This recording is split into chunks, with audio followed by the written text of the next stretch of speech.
न्यायालयीन प्रक्रिया आणि निवडणूक आयोगाच्या सुधारित कार्यक्रमाच्या मुळे जिल्ह्यातील 4 नगर परिषदांची निवडणूक प्रक्रिया आज पार पडते। त्यामध्ये देऊळगाव नगर परिषदेच्या निवडणुकीला म्हणजे मतदानाला आज सुरुवात झालेली आहे। आपण बघू शकतो की बुलढाणा जिल्ह्यातील ज्या गाटाखालील 3 नगर परिषदेच्या जवळपास 9 प्रभागाची मतदान प्रक्रिया आज होते आणि देऊळगाव नगर परिषदेच्या संपूर्ण शहरातील जी काही मतदान प्रक्रिया आहे ती या मतदान प्रक्रियेला सुरुवात झालेली आहे।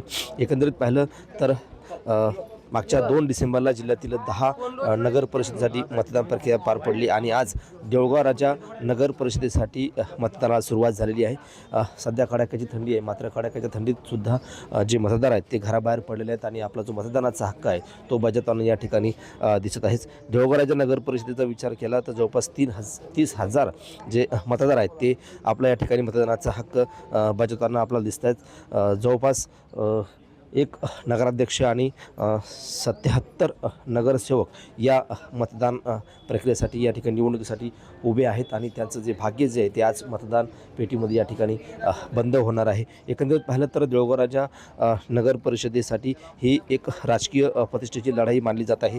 त्याचं कारण असं आहे की जे विद्यमान आमदार आहेत राष्ट्रवादी काँग्रेसचे म्हणजे अजित पवार गटाचे त्यांची प्रतिष्ठा पणाला या ठिकाणी लागली आहे।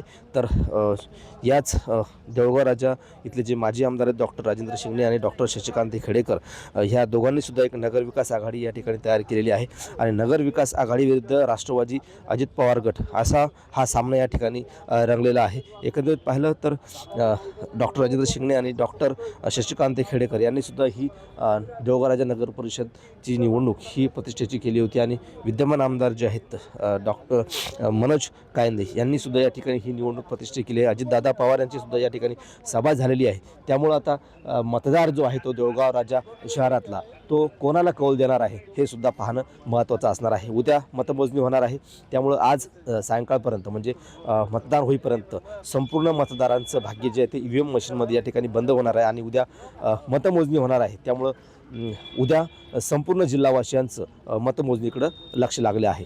कॅमेरामन नील देशमुखसह गणेश सोळंकी, TV9 मराठी, देऊळगाव बुलढाणा।